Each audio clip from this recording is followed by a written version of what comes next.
تاکہ اس کی وضاحت ہو کہ امریکہ کی فوج آج بھی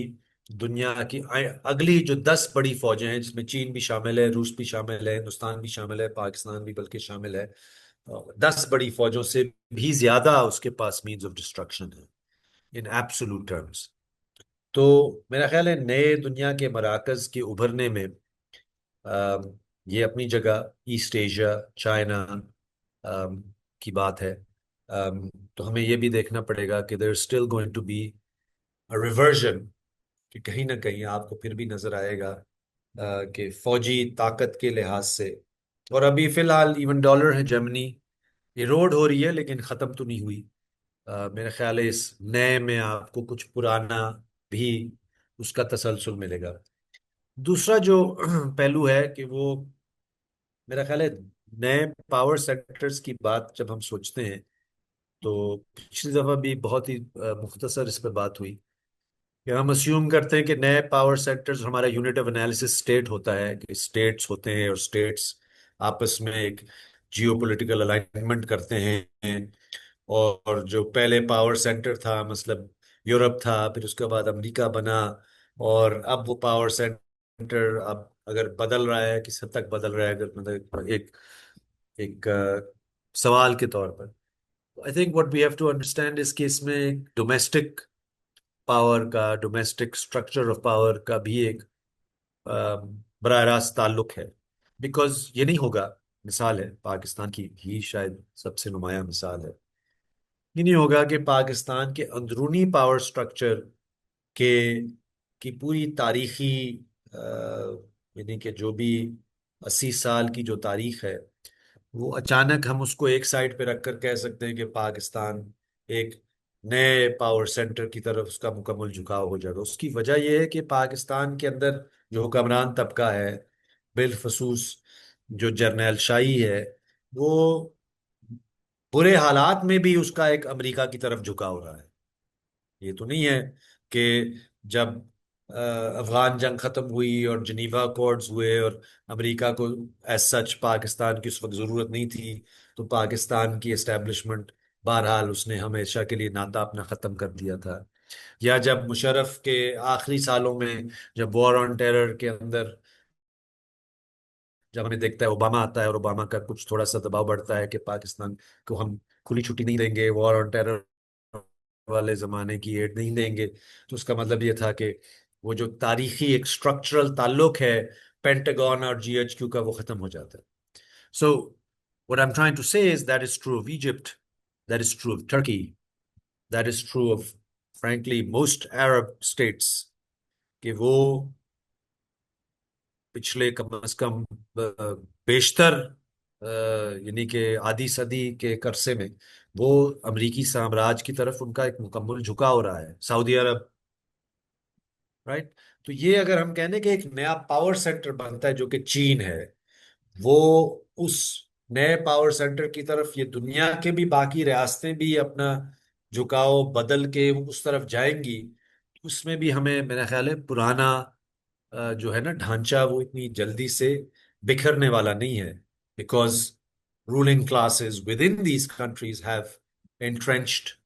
انٹرسٹس جو کہ اپنے آپ کو اس پرانے ڈھانچے کے ساتھ جوڑتی ہیں۔ مطلب اگر آپ اگین جس تاکہ ہم اس کو ایک کانکریٹ بنائیں، یہاں پہ جب بھی کوئی اسپیشلی جرنیل ہوتے ہیں یا ایون آپ کسی بھی حکمرانوں کے کسی بھی پرت کی بات کریں، تو وہ کوئی چین جا کر سیٹل نہیں ہوتے جب ان کی حکومتیں ختم ہوتی ہیں، جب ان کے خلاف نیب کے کیسز بن جاتے ہیں، جب ان کا گراف گر جاتا ہے، وہ جا کر امریکہ سیٹل ہوتے ہیں، وہ آسٹریلیا سیٹل ہوتے ہیں، وہ یورپ میں سیٹل ہوتے ہیں، رائٹ۔ سو مطلب میرا کہنے کا مقصد یہ ہے کہ history and structures of history are not just things that جو کہ یعنی کہ رات و رات میں تبدیل ہو جاتے ہیں، اور اسٹرکچر سے مراد اسپیشلی کلاس انٹرسٹ جو ہوتے ہیں وہ ایک بڑے طویل عرصے تک اس پرانے کے ساتھ جڑے رہتے ہیں۔ دس از آل جسٹ ٹو سے کہ نئے power centres in particularly East Asia کا قیام تو جیسے میں نے کہا وہ تو آج سے نہیں بلکہ کافی عرصے سے بات ہو رہی ہے، اور وہ اور اس کی جو اسٹرکچرل اکنامک فائنینشیل جو بنیادیں ہیں وہ وقت کے ساتھ بڑھتی جا رہی ہیں، یعنی کہ 2008 میں فائنینشیل کرائسس کے بعد یا آج تک جو 18 سال گزرے ہیں، یہ عمل کمزور تو نہیں ہوا، اس میں مزید شدت آئی ہے، لیکن what I'm trying to say is کہ پرانا اتنی جلدی ختم بھی نہیں ہوتا. And the history of imperialism demonstrates that کہ ڈچ امپیریلزم ہو، برٹش امپیریلزم ہو، یہ کوئی ایک دن میں یا ایک سال میں یا 10 سال میں بھی نہیں ختم ہوئے. یہ ایک ٹرانزیشن ہوتی ہے from one hegemonic power to the next. And the last thing جو میں کہنا چاہوں گا which has to do with the middle power thesis، کیونکہ آج کل یہ بہت بات ہو رہی ہے پاکستان سمیت مصر، سعودی عرب، ترکی، کہ جی اب تو اس ملٹی پولر ابھرنے والے ملٹی پولر دنیا میں ایک تو ہوتا ہے گلوبل پاورز. امریکہ ایک گلوبل پاور ہے، چین گلوبل پاور ہے. اگر آپ یورپ کو ایک ایک ایک اینٹی کے ایک یونیفائڈ اینٹی کے طور پر دیکھیں گے تو you could say Europe, particularly old Europe، France, Germany, Britain, یہ ایک مطلب ایک بڑی گلوبل حیثیت کا ایک پاور ہے. But the multi polar thesis جو ابھی بہت آج جس پر بات ہو رہی ہے، اس میں مڈل پاورز کی بات ہو رہی ہے. یعنی اس میں جیسے ہم نے دیکھا پاکستان کی تو اس لیے بھی بات ہوئی کیونکہ ایران اور امریکہ کے درمیان جو مذاکرات تھے وہ پاکستان نے میڈیٹ کیے، یا مجموعی طور پر ایک ایک ایک مفروضہ ہے کہ جیسے جیسے یونیپولر ورلڈ ڈسپلیس ہو کر ایک ملٹی پولر ورلڈ کا قیام ہوتا ہے تو مڈل پاورز کا رول بڑھتا ہے. I think that at some basic level، ایک جنرل لیول تو یہ بات اتنی کوئی کنٹروورشل نہیں ہے اور اتنی کوئی سمجھنے بھی مشکل نہیں ہے کہ جب ایک طاقت ہوتی ہے اور وہ اپنی بالکل ایک تسلط قائم کر کے چلاتی ہے نظام کو، تو اس میں آپ کو ایک ہی بڑی ملتی ہے اور باقی آپ کو نسبت اس کے نسبت بہت کمزور ملتے ہیں. لیکن جب ایک یونیپولر دنیا نہیں رہتی اور اس میں آپ کو ایک طرح سے مختلف سینٹرز آف پاور ملتے ہیں تو اس میں مڈل پاورز بھی not only as centers of power but mediating powers کے طور پر ابھرتے ہیں. اینڈ آئی تھنک کہ یہ middle powers are not just, یعنی کہ جو ہمارے مسلم دنیا کے پاورز کی بات ہے اس میں بہت سارے اور بھی آپ اس میں شامل کر سکتے ہیں. مڈل پاورز ایسٹ ایشیا کے کئی ملک ہیں، انڈونیشیا جیسے، ملیشیا جیسے، even some of the smaller city states like Singapore. Middle powers by definition ایک فیک سا ٹرم ہے جس میں ایک طرح سے کوئی بھی شامل ہو سکتا ہے. اس کے کوئی ڈپلومیٹک، اکنامک، ملٹری ریچ اتنی ہو کہ وہ بھی کوئی ایک طرح سے دنیا کے اندر جو پاور سٹرکچر کے اندر کچھ حصہ ڈال سکتا ہے اور اس پہ کوئی کردار ادا کرتا ہے. آئی تھنک that جو ہمیں اس پہ جو مڈل پاور تھیسس کے حوالے سے جو میں کہوں گا کہ جس پر سوچنے کی بات ہے، اگین میرا مقصد ہے آج صرف آپ کے سامنے اگین کوئی موٹے موٹے سوالات رکھنا کہ بحث کا دائرہ کیا ہو سکتا ہے. تو مڈل پاور تھیسس میں مجھے لگتا ہے کہ جو سوچنے کی بات یہ ہے کہ what are these middle powers، what is their imagination، کہ وہ کیا ایک ریئل پالیٹک کی امیجنیشن ہے کہ وہ بس اپنا حصہ لینا چاہ رہے ہیں، اس طرح سے زیرو سم گیم ہے اور دنیا کا ایک جس کو what we call in international relations real politics، یا از دیر alternative imagination کہ بھی مڈل پاورز کوئی دنیا کے نظام کو کسی اور طرف لے جانا چاہتے ہیں. اب اگر آپ مڈل پاور تھیسس کو آپ اس میں پاکستان یا سعودی عرب یا ترکی یا اس طرح کے ملک ڈالتے ہیں تو مجھے نہیں لگتا کہ وہ کچھ متبادل امیجنیشن کی بات کر رہے ہیں. مجھے نہیں لگتا کہ وہ کچھ دنیا کو سامراج، امریکی سامراج، and when we say جدید imperialism they are capitalist imperialisms، right? So ultimately the question is کہ جو ایک نئے پاور سینٹرز ہیں، نئی طرز ہیجمنی ہے، مڈل پاورز ہیں، کیا وہ عالمی سطح پہ یا ایون اپنے ملکوں کی سطح پہ کیا وہ سرمایہ دارانہ ترقی یا سرمایہ دارانہ امیجنیشن کے علاوہ بھی کچھ امیجنیشن رکھتے ہیں؟ That's not apparent to me. یعنی کہ مجھے تو ابھی تک کوئی ایسا تو امپیریکل ایویڈنس نہیں نظر آتا کہ مڈل پاورز کے ابھرنے میں یا even new power centres generally کے ابھرنے سے we are seeing some clear contours.